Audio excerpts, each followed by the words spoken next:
All right, welcome to another one from the Outdoor Analyst. I've got a super fun one for you today.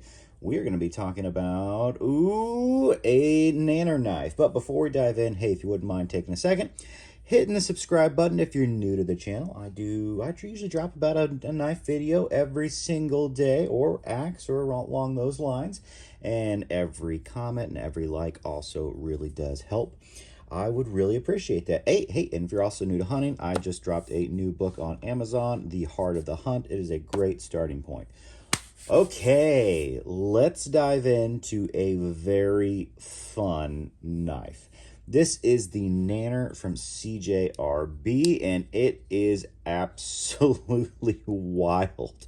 If you've been keeping up with me on Instagram or my YouTube shorts, I've been having a lot of fun with this knife. I have put this thing through some pretty wild paces, to be honest with you. And I'll be straight up right off the bat. CJRB sent this over to me to just test, do whatever the heck I wanted with it. I have no rules, no say, no absolutely nothing. I can do whatever I want or not do a video if I want to. Just send it right back to them, which is great. So now that that's out of the way, what did I do immediately as soon as I got this knife? Honestly, I laughed, and then I went out back and beat the crap out of it. Because it's a crossbar lock. I guess let's go into what it is first before all the fun I've had with it. So this is a crossbar lock. Yes, we all know that they are now available. They've been available for years since the patent fell off of Benchmade, which is great. It is a very comfortable crossbar lock because CJRB actually extends them out a little more than Benchmade usually does, which is wonderful.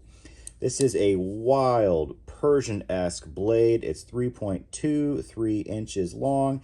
It is 0.11 thick, so it is nice and thin, has a good slicey edge.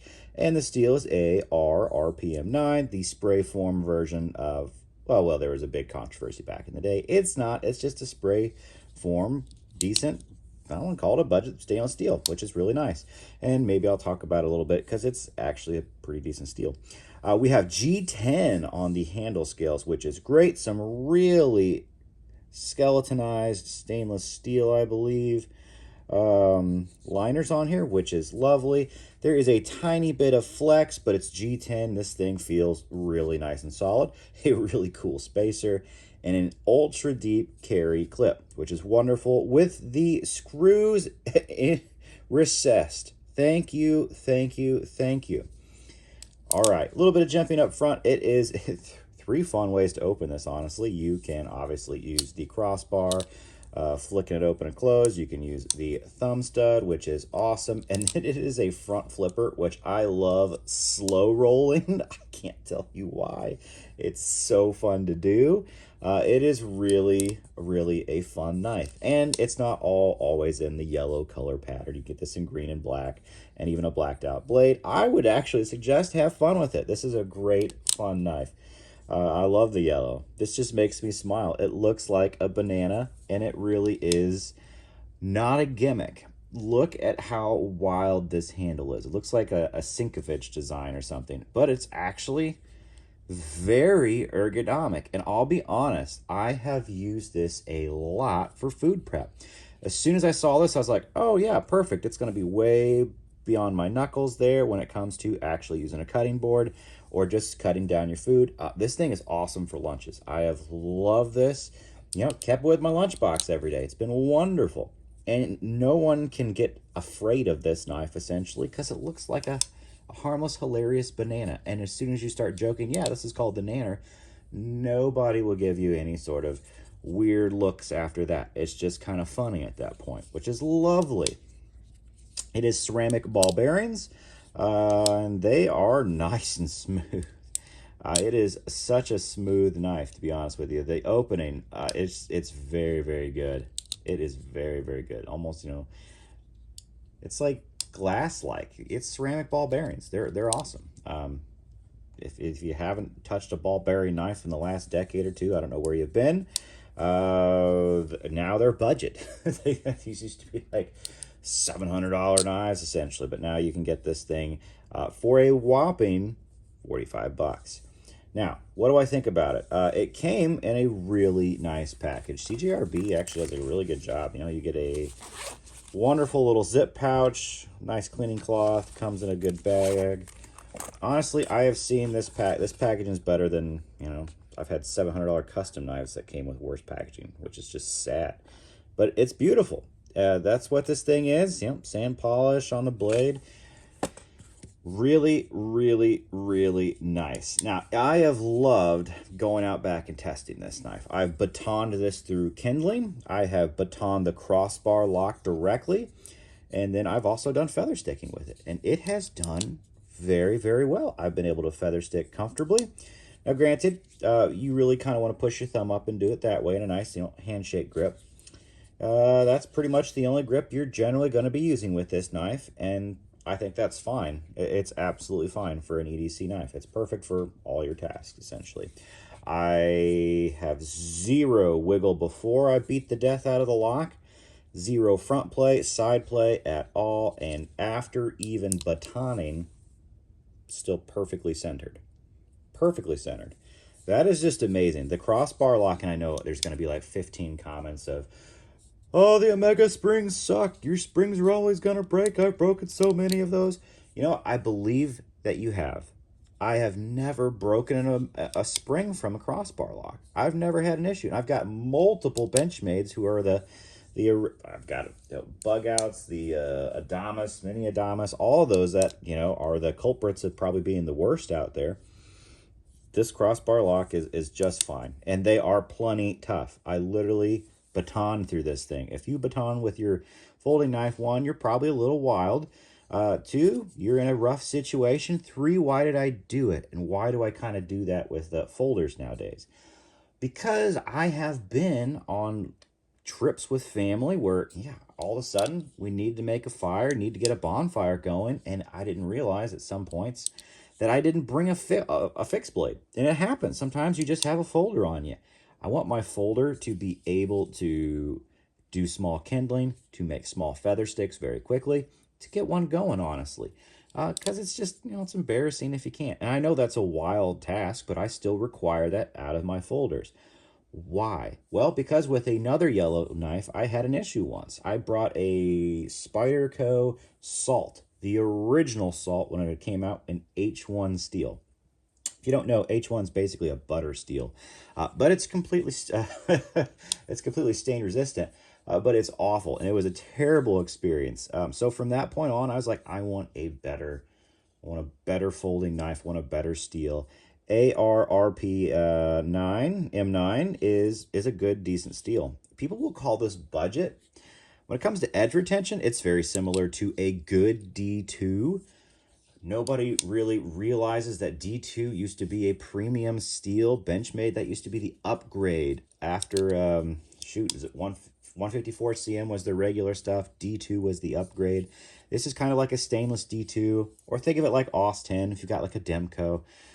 Very similar edge retention, toughness, and then this is stainless. And honestly, it's great. For 45 bucks, this thing's insane. This would have cost probably like 200 to 300, you know, a decade ago, because it was G10 with a steel that performs stainlessly, similar to D2, and a deep carry pocket clip with with recessed screws. Like this, and skeletonized. If you had asked me this a decade ago, this would have been impossible to create. But here it is. CJRB is dropping this, and it is fantastic with ceramic ball bearings. Now, I know everybody nowadays is like, yo, get with the times. That's the average. Well, this is a very good average, and I really do like it. It's very comfortable, very ergonomic. Let's do some comparisons. I think everybody knows what a paramilitary 2 is. Here we go, size-wise. It's quite a bit smaller than the PM2. Although when you actually put it together, yeah, probably an inch shorter on there. When you actually drop these handle-wise, yeah, it is much smaller in the pocket. That is for sure. Yeah. Width-wise, it's just a little bit thinner. Definitely a smaller profile all the way around. And then when you actually carry this thing, it is nice and a deep carry. fantastic. Smaller than the Pair 2. I have a CJRB bolt, so might as well put it next to that. Very similar in size to the bolt, honestly, right off the bat.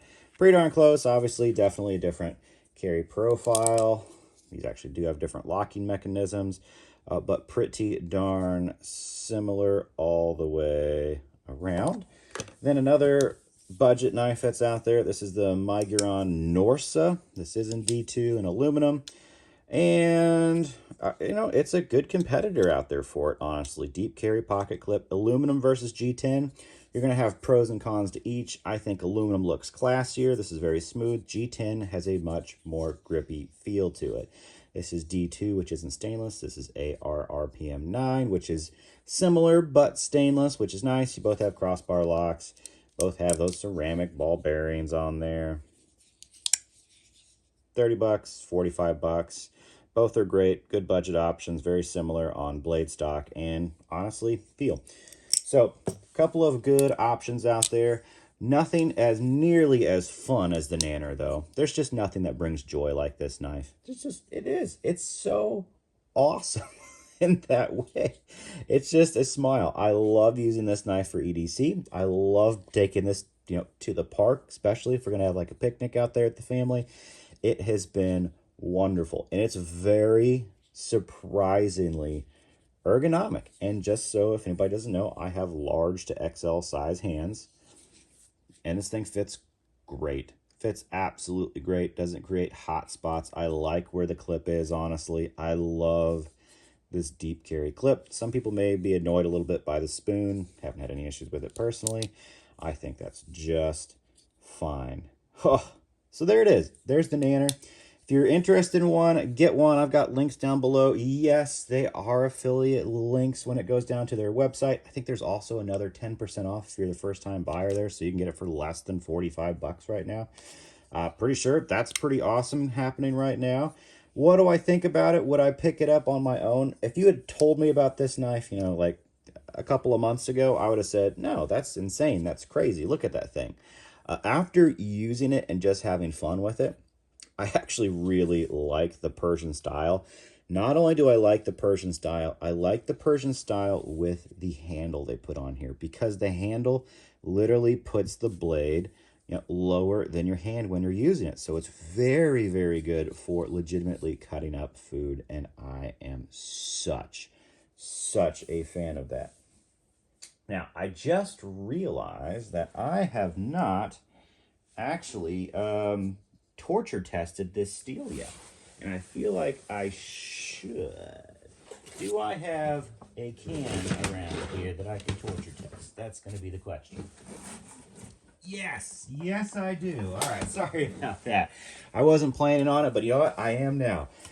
Every time I get a new steel, I have to cut through a Zevia can. I just need to make sure it will do it and it won't have any edge damage. So here we go. We are going to take the Nanner and see how it does against aluminum. Oh, that beautiful, beautiful noise.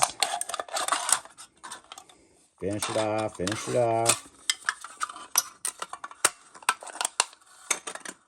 Man, you know what? I am. Don't worry. It's going to get cut. Nothing doesn't make it all the way through. There we go. Okay, cut the Zevia can. All right, let's see if we have any edge damage on here. Nope. ARRPM 9. Nothing. No dings. Still feels good. I was not expecting anything different. But there it is. There it is. It passed my test. I am super happy for that. Obviously didn't jack with the lock. It's not that tough. But fan-freaking-tastic. Go get yourself one of these Nanners. I'm a big fan of this thing. It's just fun. Puts a smile on my face. Let me know what you think about it down below.